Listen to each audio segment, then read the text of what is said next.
Good morning and welcome to Outside the Box. I'm Tracy Hansen and my co-host here, And Nigel Stonham. Nigel Stoneham. And Hello, Nigel Stonham here. I am thrilled to be able to speak to a friend and neighbor, and that's Peter Berg. And Peter, welcome. Thank you so much for having me this morning. It's a real pleasure to be here. We have so much to talk about and in such a short period of time. But I first want to let people know that you're the author of The Tao of Teenagers, a guide to teen health, happiness, and empowerment. And we are in the midst of a pandemic where teens right now who are graduating aren't graduating. And the teens that were in the sports and this period of real growth time for them when they're having issues already and COVID.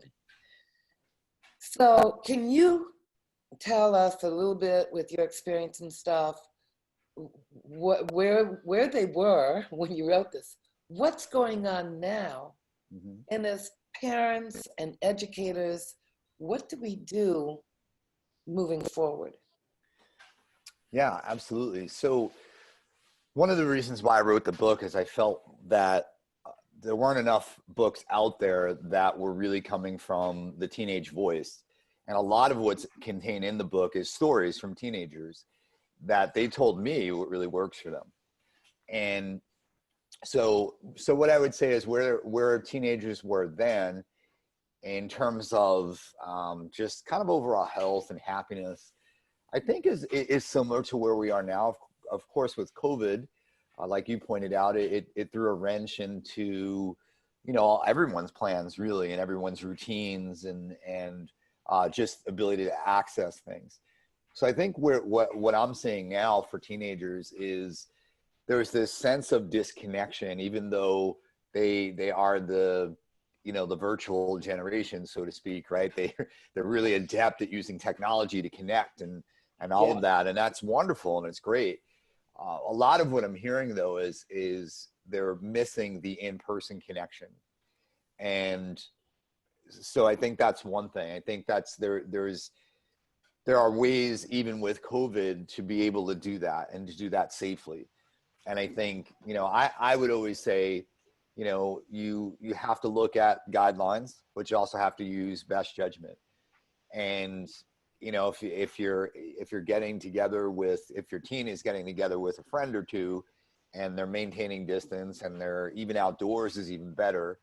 And that's fine, right? That's a way to go. Now, of course, there are certain exceptions. If teens maybe live with people who are in the high at-risk population, maybe they need to take even more precautions.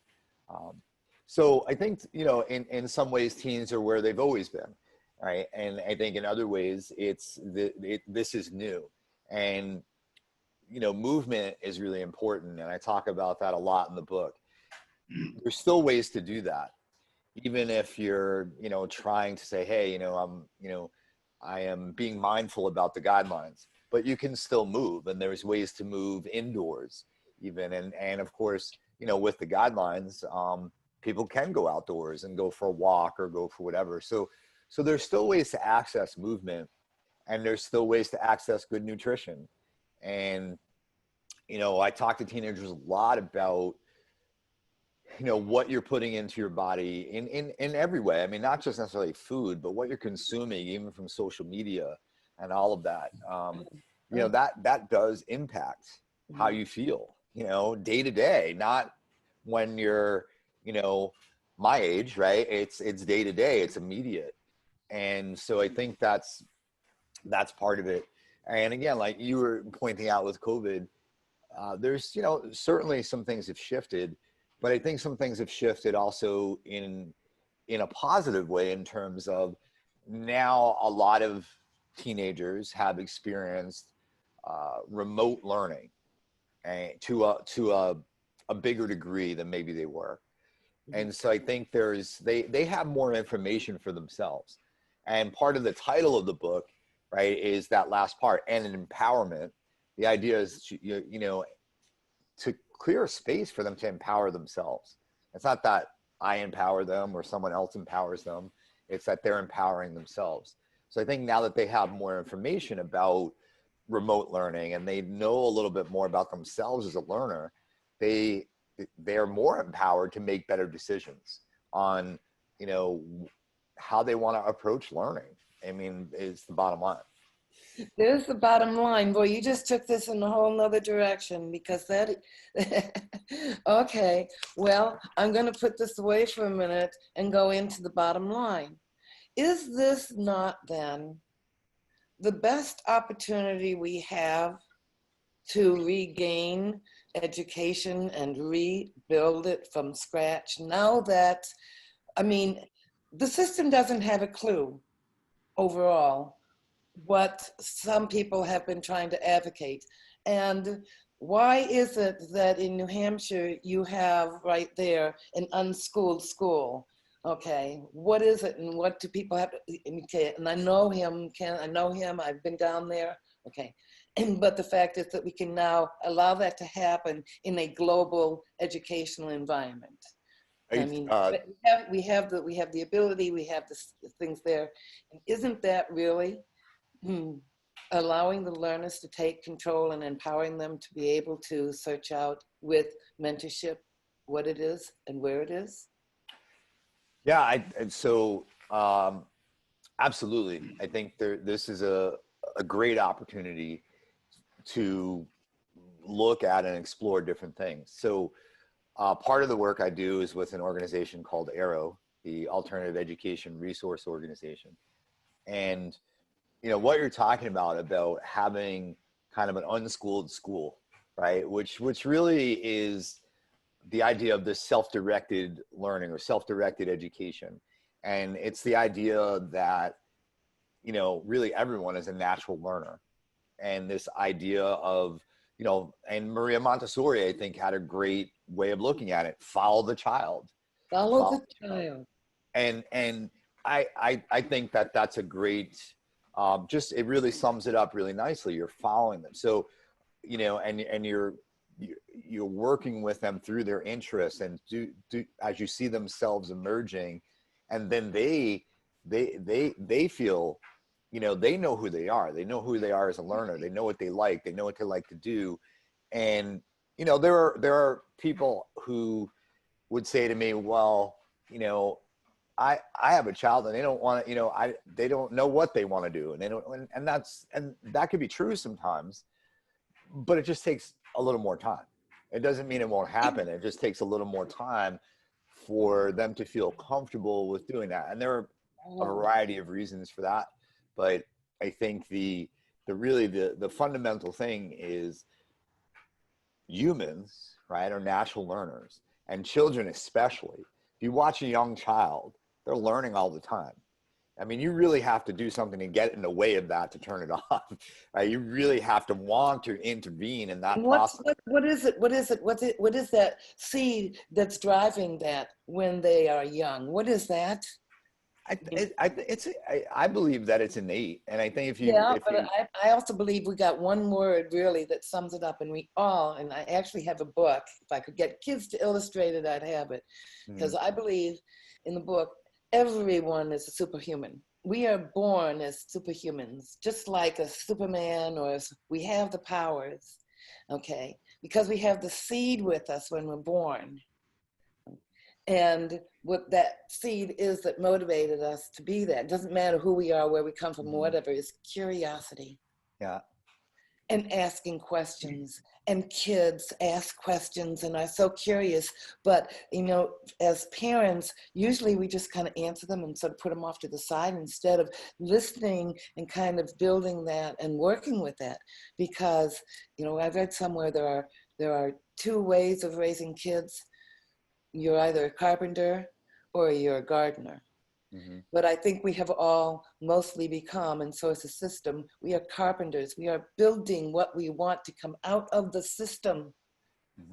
And we need to first begin to help our first resources in our learning, our family, parents, to become gardeners, to be able to watch and listen to the kids instead of constantly directing everything that they're doing and expecting that because I'm the parent and I want you to do this, like go and greet that lady over there who's white and really strange and go and do that because that's what I want you to do. And the kid is crying and the kid is hiding and the kid is, why aren't we listening and watching?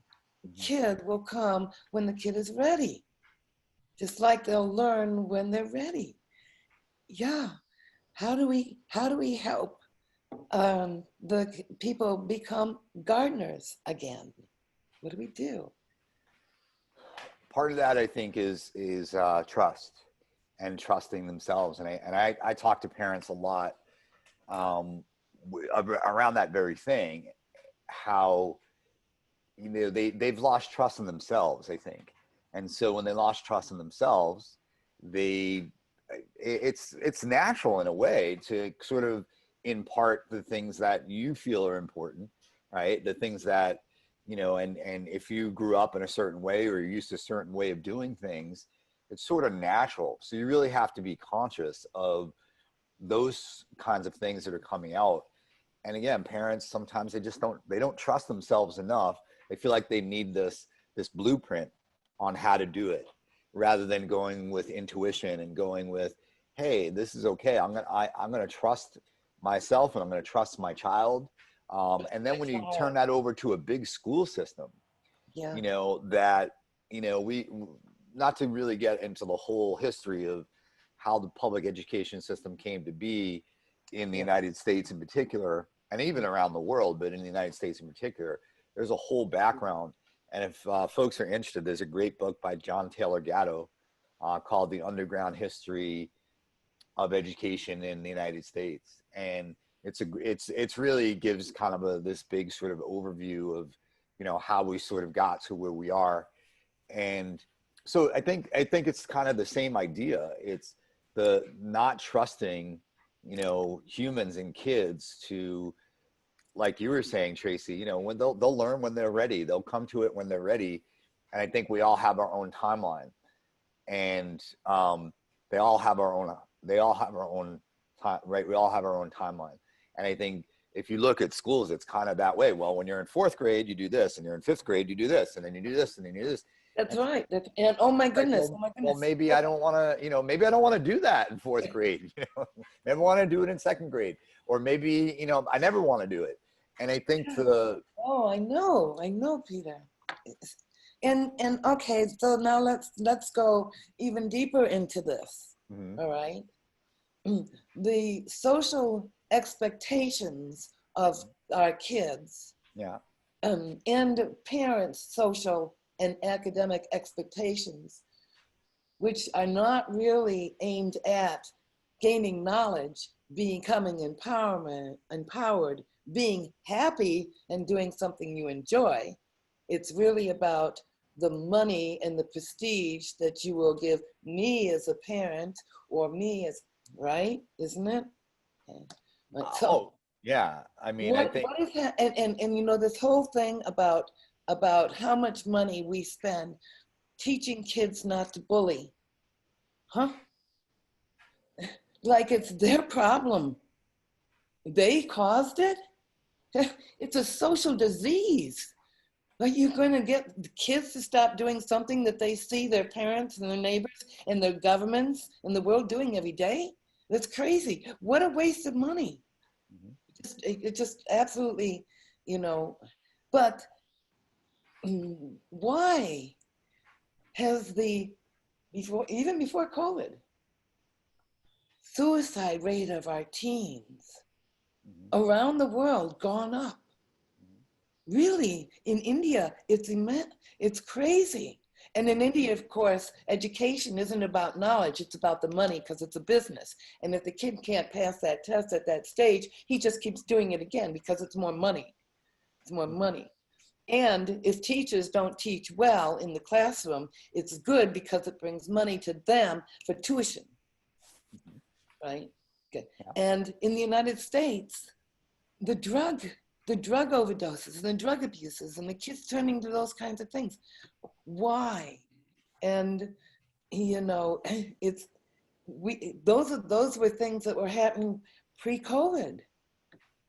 And now, the system that was guiding the kids, so to speak, that educational system doesn't know what it was doing. Now, never did know what it was doing, but it really doesn't know what it's doing now. And here, did you read this in Massachusetts? This thing that came out today? All right. What's that? Massachusetts school districts gets rid of art, music, and PE for the coming year. Yeah. Okay, let's keep taking stuff away from what learning and knowledge and education is all about. What else is that now going to become like Massachusetts law? Is that going to, I really have concern for these kids. And I think that it is truly time to be able to take the system back in a global manner now. Peter. Yeah, so absolutely. And I think the sort of the crux of this, there's two things happening, I think. So part of, and I mentioned AERO, the Alternative Education Resource Organization. And basically AERO's mission is to bring learner-centered alternatives to everyone, everywhere. I mean, that's the mission. Part of the work we're doing right now is we actually have a group of about 20 to 25 folks who are really working on, so the reality is that some students are going to be going back to the public education system in some way when this all kind of lifts, right? So it might be a combination of remote learning and in-person. It might be all in-person. They might be going 2 days a week. They might, we've really looked at so many proposed models of what this might look like when students go back. And so part of what we're doing is, okay, so there's two ways to, shouldn't say, there's two layers of this. One is you have to sort of work at the grassroots and the grass tops as well. So creating a system, a new system, takes time, right? It's legislation, it's people, kind of saying, yeah, I'm going to try this new thing. But sometimes that takes a little time for that to take hold. So in the immediate, we have this opportunity to really work in this system to go and say, look, this experiment that you've been doing for a while hasn't been working. And so here are some ways to do this. And really, but approach this as a conversation and not, you're bad, you stink, you don't know what you're doing. It's not about that. It's about, Peter, is it New Hampshire? And I'm not sure because somebody else told me about this and that we should be approaching them. Isn't New Hampshire looking for proposals to help guide them in a way to be able to do more of a virtual type of learning system? So I would say what New Hampshire really has is something called Learn Everywhere. And it's really, so I think it's kind of twofold. There's a really good pieces of it, I should say. And then there's pieces of it that are still really tied to this kind of old model of, well, if you learn at this place, if they haven't gone through our, certification system, it's not valid kind of thing. And so what I've been trying to do is sort of work on that a little bit to say, it's understandable that you want to do that. You obviously don't want, to say or to guide people or steer people towards a place that you don't know anything about, right? And so there's some concern that's understandable, but there's also this side of, well, if a student can show you what they learned, right? If they can say, or you can go there and watch what's happening right? And you can see what's happening, you know, that has to be okay. And that's Okay, now I've got to stop here again because you use that word, and that brings me to what is the purpose of learning and gaining knowledge? And is it to be taking tests to move from one grade to another, or is it to create something that's usable that can be given back? And you said it should be acceptable if they're showing you what they're doing and using it, and isn't that really, now we're going into a little bit of a portfolio, a digital portfolio, allowing our learners to learn by doing and creating rather than being told and being tested? And isn't really that another goal of what we want for education, the way we want it to go? so the purpose of learning or education, at least to me, is to know yourself, right? To be able to know yourself and self-knowledge. You know, who are you as a learner? Who are you as a person? You know, what things are available to you? And so I think even the you know, part of show me a product kind of thing, or show me what you know, I think there's some value in that for sure. But I think sometimes what happens with that is then, okay, what happens? Let's create a rubric. Let's do this. Oh, If it I know, doesn't, no, yep. But that's right? So, because administration has got to get their little fingers in it, right? And they've got to do this. And I'm saying that none of that stuff should be what motivates our learners to be able to do what it is they're learning, and showing successfully what it is that they know. And that should be, in a sense, what is making them happy and successful and sustainable in the long run. Isn't that what we want our kids to be? so yeah, I mean, I think it's again, it's about self-knowledge, right? And it's Yeah. about how do you, you know, go through this thing we call life, but not just surviving, but thriving. And again, you know, knowing yourself, knowing who you are, you know, understanding that, you know, and when I say empowerment, I mean this idea of, you know, you have self-determination, and you know, there's things that you know that you can access, and there's, you know, you can be healthy and happy and empowered, and to me that's the goal, right, of learning, is really knowing those things and having those things emerge, you know, from yourself. And yeah, I mean, I think so. Look, I mean, I think there's some value in saying, so, you know, if you wanted, you mentioned being a carpenter, right? And it was, I know it's kind of in a different way, in a different analogy, but if you're hiring somebody to come to your house to do some carpentry work, you want to know that they have the skills to do it, right? You want it to come out well. You want it, you know, you want to know that whatever, you know, money or whatever it is you're exchanging for that service, you want to feel like you're going to get a good service done. So I think there's, in terms of saying, hey, you know, there's certain things that you need to be able to do in order to call yourself a carpenter, or in order to be able to go to someone's home and fix something or build something or whatever it is.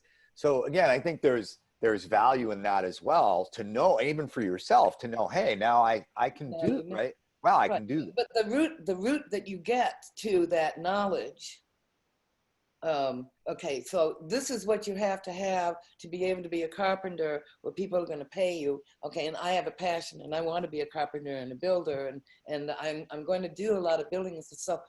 So how you actually get so that you're here is really up to the person, in a sense, isn't it? I mean, see, right now we just have like one way, and that's, you know, you go through the system and then okay, but how you get the skills to be able to, quote, pass that test eventually, because that's what you really want to do. So sometimes you should be allowed to be the individual's choice and driven by that person and not by the system. Yes.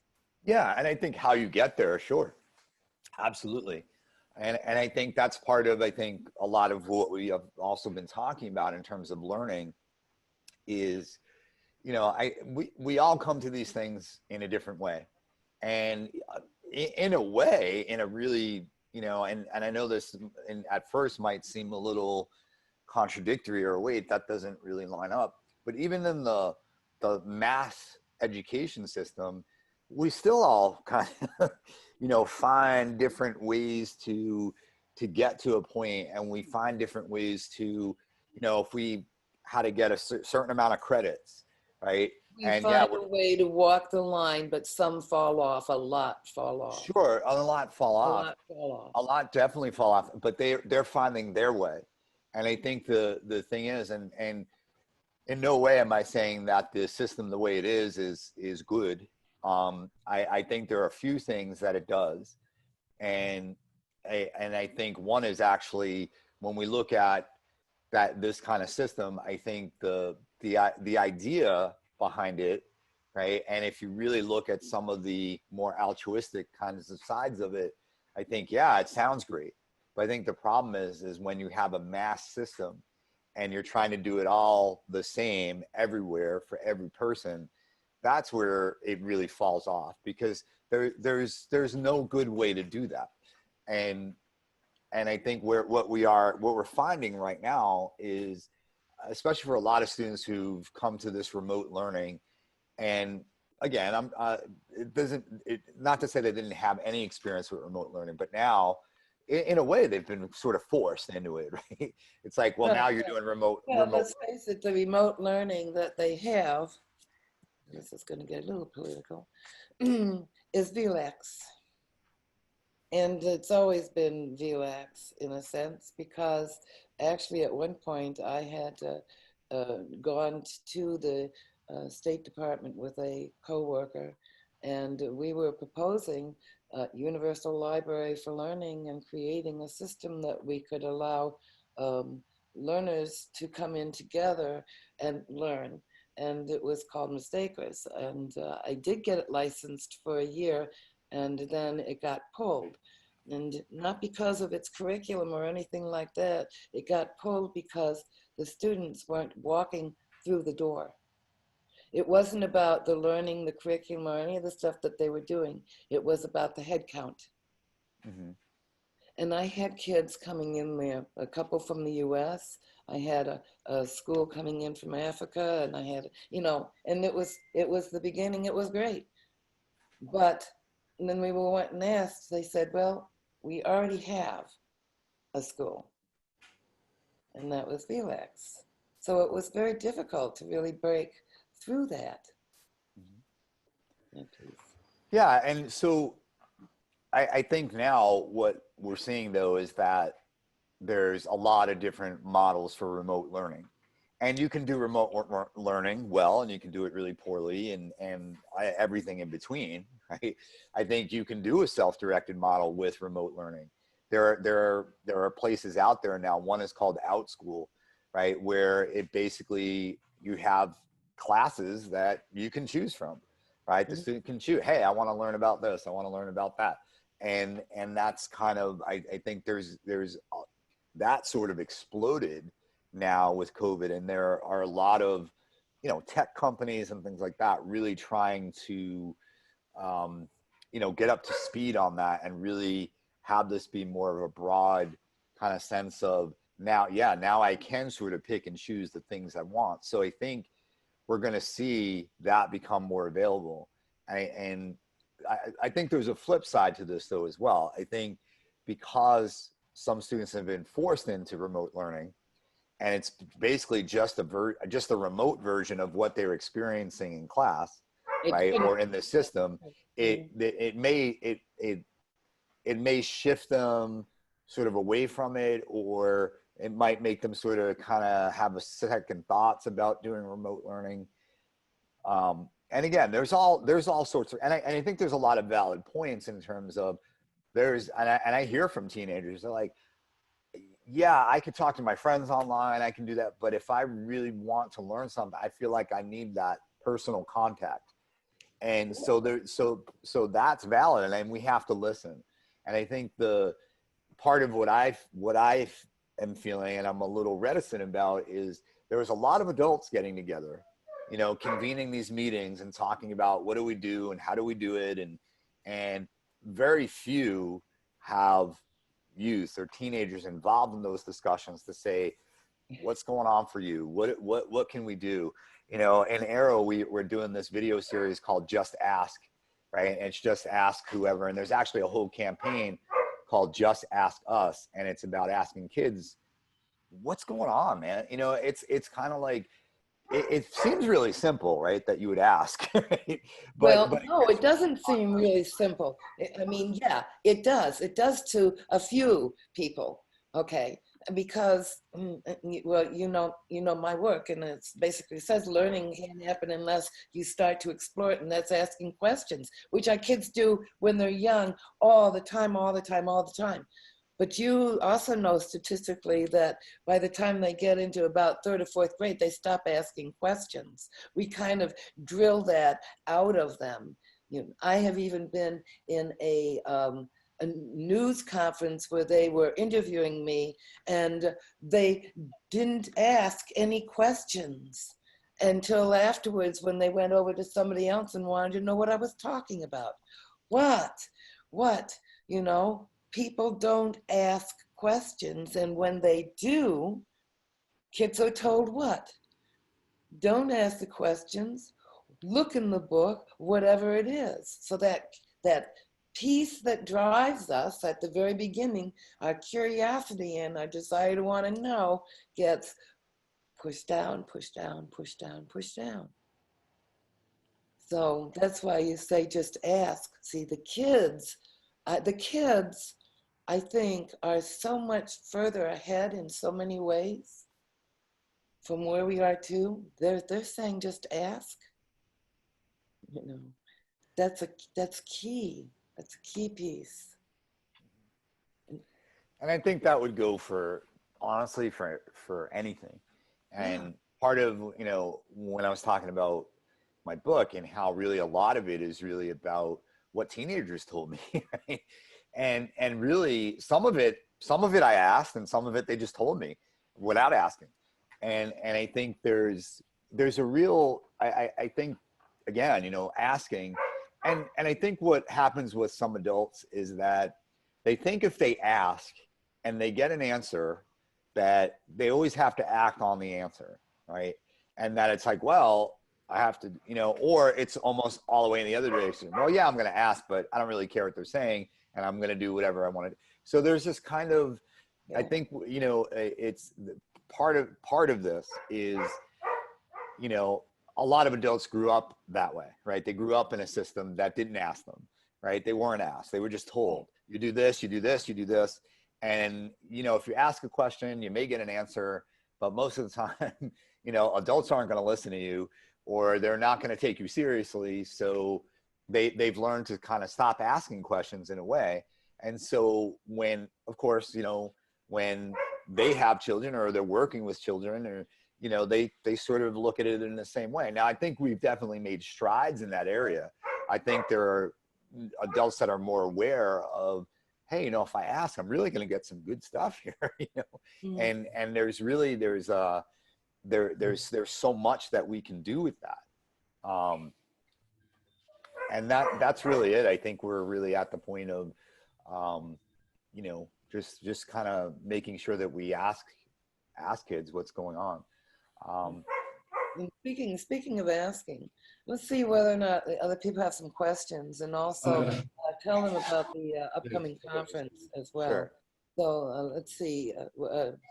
Nigel, you got any questions you'd like to ask or statements with Peter, because he's got so much information here. You have any questions? If you type them in the box, I won't see them because I don't have my glasses on. So you have to unmute it if you want to ask. Well, while they're thinking, let's How do talk I about start? There's a question. How do I start my own out school? okay, good. So that's a great question. I can tell you that I while I know how to use technology, and I know in terms of doing something as big as OutSchool, I mean, they use Zoom. I mean, all their classes use Zoom.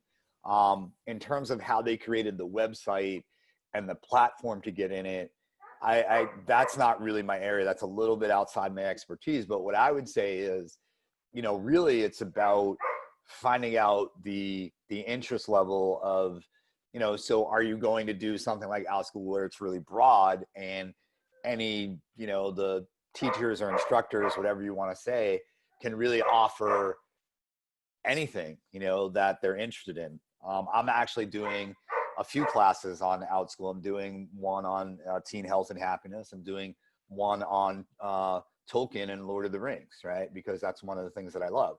And I'm also doing. Go ahead. We've got to talk more. Okay. So I'm also doing a class on youth rights. So what I'm saying is, I guess you would have to really think about, would it be something that broad? Would you have more of a focus? Would it be, for instance, just really on, things that are centered around, one particular area, Yeah, and so I think you would have to really think about that. And then also think about, is it open to anybody who wants to teach or be an instructor? Do they have to be certified? Do they not? Like there's a lot of things to think through in terms of that. And then again, what's the purpose? What would you like to see from that? You know what? I'd love to have that conversation some more with you a little bit later. But tell us about the conference. It's coming up soon, and that was supposed to be actually not a virtual conference. Right. Yeah. So I'm just going to pause for a moment. I have another dog that needs to come in, so I just want to. Okay. Great. So AERO does a international conference every year, and I should say every year for the last 16 years, and it's usually an in-person conference. This year with COVID, as a lot of other conferences are doing, we're going completely online for 4 days. And we did have a virtual conference back in February, but it was just one day. Right. And Right. you were a part of that, yeah. And so the conference, again, is truly an international conference, especially this year. We have people from 25 or 26 different countries who will be attending and also presenting, 6 Canadian provinces, 6 continents, I forget how many US states.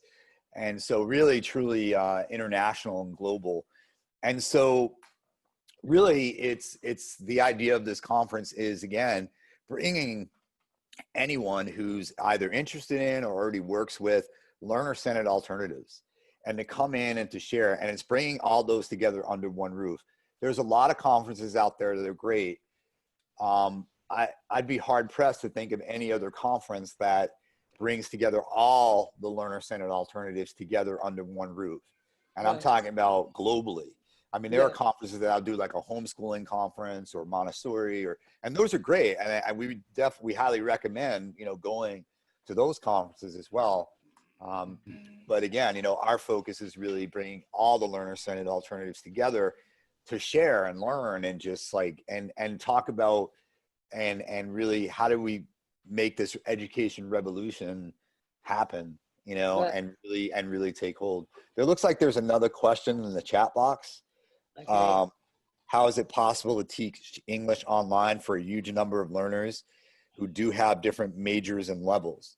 So I think the thing is there that I would say is, especially on, say, if you're going to do something like OutSchool or on OutSchool, you're right. You don't know what learners you're getting. You don't know kind of, what they've experienced before. So kind of where do you start is the idea. I always start with just kind of getting to know them a little bit, asking some questions. And I think you start with, and then it's this kind of self-directed idea with, if, someone is ready to do this, they can go and do that. If someone's ready to do something different, they can go and do that as well. And so I think you have to kind of tailor it. And I know if you have 100 people in your class, right, that maybe can get a little tricky and a little difficult. the good thing about a place like OutSchool is there's a limit, and I think the limit is right now 18. But you can choose your own limit. You can say I want no more than 10 learners, in the class. And to be honest, I recommend that more than, I think you could have, yes, you could have 100 people if you're doing kind of a sort of topical kind of, presentation. If you're trying to, help learners develop skills and have them kind of do the self-directed model, I'd recommend a smaller audience, a smaller number of. Well, and it certainly allows to increase the interaction and collaboration and all of that skills within the group. Yeah. So yeah, I'm really looking forward to the conference. I'm not exactly sure where and how I'm fitting in there, but I wonder, when you're going it all on Zoom and you have that many people from that many places, I would think this would be sort of a technology nightmare. How are you going to structure that? So we're gonna use the Zoom platform, and basically what it's going to be is, so we have a schedule, and we'll have workshops happening at a certain time, and there'll be keynotes and that kind of thing. So really, basically, it's when the workshops are going, it's you'll have everybody whoever's registered for the conference will get a list of links. So let's say there's 7 workshops happening at that time. You'll have links to all those workshops, and all you do is click on the link, and it takes you into that room. And so theoretically, you could go in and out of all the rooms if you want, if you want to do that. That's how we do the live conference. No one pre-registers. You go to the ones that you want to go to, and it works. I mean, there's some people will kind of bounce from one to the other. Most stay where they are, but we like that open model, because again, if we're talking about self-direction and we're talking about those kinds of things, we have to live it as well. And Right. so the reason why we structured the online conference in a really similar way is because, again, we want to give people those choices, and to say, okay, at Thursday from this time to this time, here are the workshops that are happening, and choose the one you want, and then you can just go. So I actually will be in contact with you, Tracy, about, and actually all the presenters, about kind of the logistics behind it. And it's the great thing about Zoom and other platforms like it is, it's pretty user friendly and it's pretty straightforward. Once you kind of set up the links and things like that, it's user friendly. So we're really excited. I have to tell you, I mean, to be perfectly 100% honest about this, this is a lot more work than doing an in-person conference. And I think for one major reason is you have to have everything set before the conference happens. Whereas in person, you're like, okay, when I get there, I can do A through L. And when I'm there, but now A through L has to happen, or actually A through Z has to happen pretty much before you even launch it. And obviously there's, work during a virtual conference as well. But I think, in person, it's a little different because there's a lot you can do in the moment. Mm-hmm. So, but we're really excited. I mean, we also are going to keep so we're going to have a main room kind of like this. And then we'll have obviously the other rooms happening where the workshops are happening. But we actually have a group from Malaysia who's going to help us keep the main room open all 24 hours for all 3.5 days of the conference. Yeah. So this way our friends from all over the world who are in different time zones, because really we structured this around the East Coast, Eastern time, because we're based on the East Coast. So obviously for someone who's in Asia, You know, when it's 12 noon here, it's midnight, you know, for them. So we really want to make sure that all of our friends around the world have access and that they can be part. And now, while we don't necessarily have sort of overnight workshop scheduled, it's going to be more kind of the impromptu kinds of things that happen. And one of the major things so I would say the real backbone of the AERO conference is the networking, right? People I was meeting going each to other. ask, are there going to be networking rooms or opportunities? So Or ways to basically take there's somebody that you want to talk to, like you would if you were in a person conference? right. So we're going to do a few different things for that. So one is we're going to use what's called the Whova app, WHOVA. And it's an app that you have on your phone. And basically what you do is you can go in and you can see all the names of people who actually put themselves on Whova. So basically what everybody will get is an invitation, and then you go and you accept the invitation and you put your information in there. And so you can say, oh, hey, I want to talk to Tracy. Oh, there she is, right? And then you can just message each other, you know, that way on the app. The other thing we're going to do is, again, we're going to keep the main room open, and then people can come and, you know, so some of this is going to be a little bit on the fly in terms of, so if there's 20 people that come into the main room and want to network, maybe we just all stay in the main room. If there's, you know, 100, we might then just do breakout rooms and just sort of do random breakout rooms and say, okay, just like anybody would do at the conference. Right. It's, you know, you kind of go and say, hey, you know, you sit down at a table and you eat with each other and, you know, you talk. And so it's kind of that same idea, you know, just in a virtual way. So, I can't wait. and then we also encourage people to do pop-up, you know, discussions and things like that.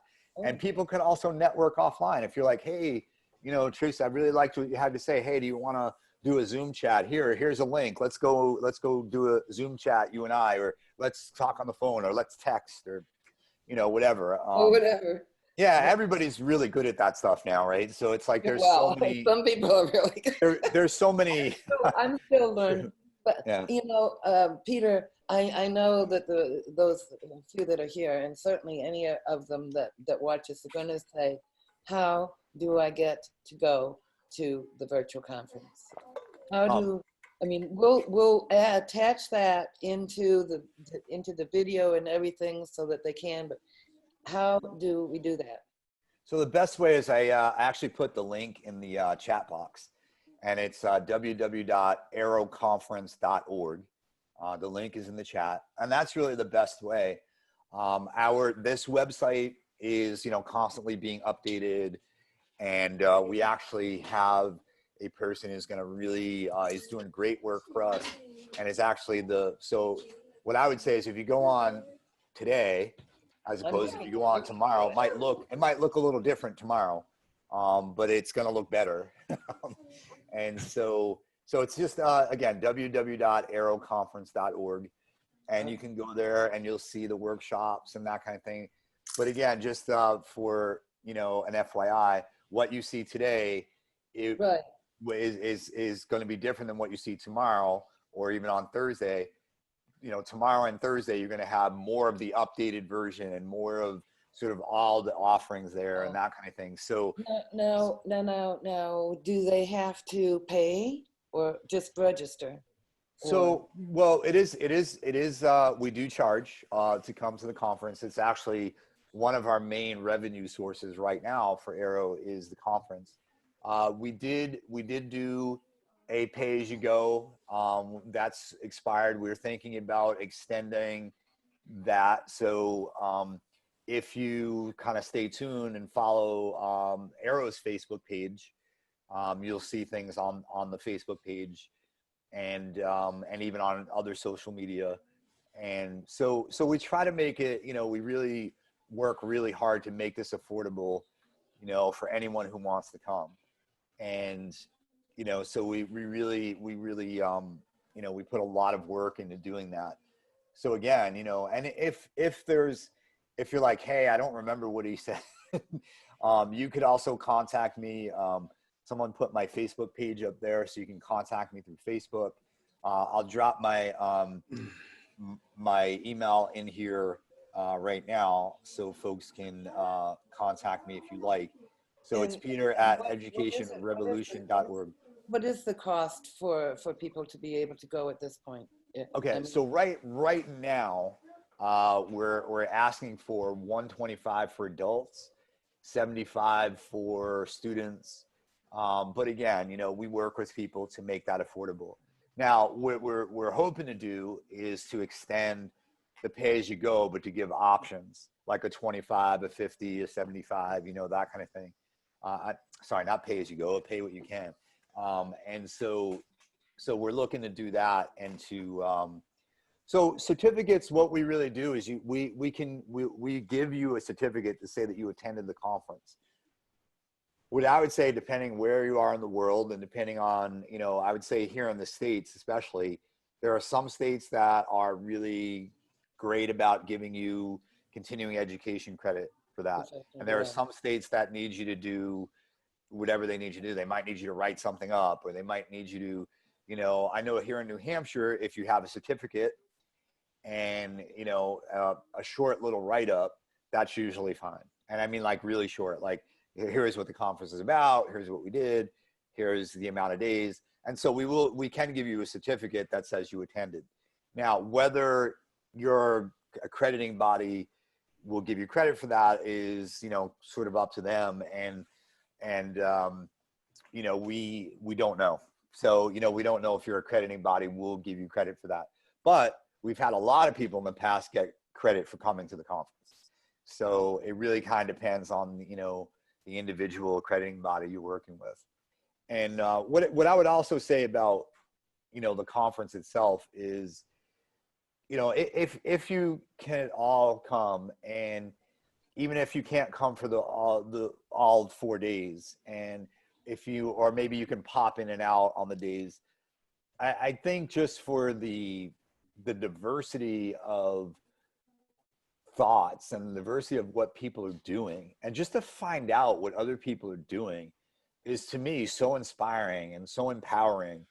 And that's, you know, when I first went to my first AERO conference, that's what really just like, oh my God, look at that. And it felt so, it was so refreshing, because I felt like I was in this bubble, right? Like, yeah, man, there's got to be other people who think the way I do, right? There's got to be other people who are doing things, you know, differently. There has to be. And then to go and find this network of people all over the world doing these incredible things is just, again, I mean, I would just, if you have never been to an AERO conference, you know, I would recommend trying it one time. And, you know, if you're like, that's not for me, then, you know, it's not for you. But to at least try it.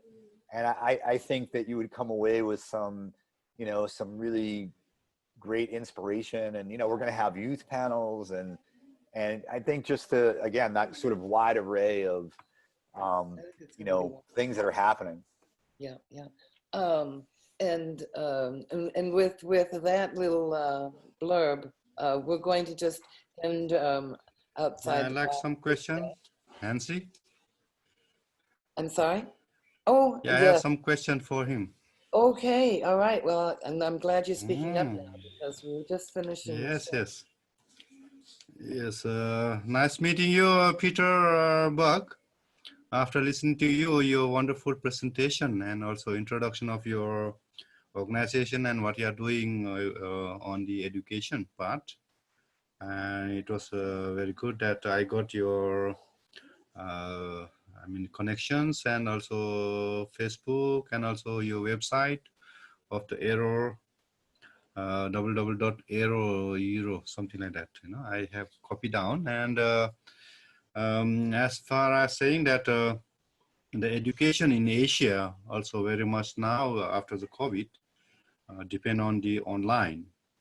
Every college, school, even the Montessori, kindergarten, they're all over, ever started now. You know, it's already changes happening. And even my kids, children also studying online, because the physical school will be not going to open even after 3 months. So that is the education now happening in Asia. And some of the part now, even though opening in Malaysia or any others Southeast Asia, but the closure of the school and college and the university is still far behind. That is the end of the road like that. Though they want to start some kind of business, they want opening of the airport or whatever they do, cinema and the school are still the least the things that they are going to open it. So talking about your conference worldwide, that your conference, and we are very interested too, because I'm also in that part of the conference organizing and having network in more than 115 countries. And your education that we have discussed with Tracy and what is he presented on our last week virtual global summit, which was attended by 70 countries and it's more than 100 people. And though what your training, your education is like for mostly is for specific students, like 15 to 20 people, that is more good. But introduction and being network, I think I would like to invite him for next Asia and Africa summit, whereby you can promote your education system and some, of course, it's not for free. When you really go for in business, they will charge some certain rules, but that's their income. That's what the other later on, even Zoom also charging money.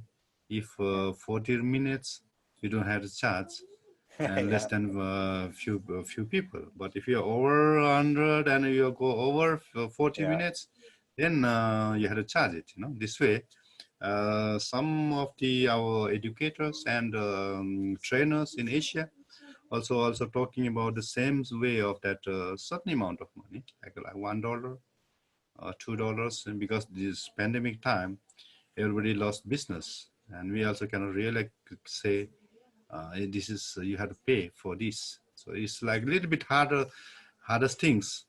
And even when physically the conference is going on and people are ready to pay and come there, and they are spending thousands of dollars, while you in virtually are doing is you don't have to pay any single.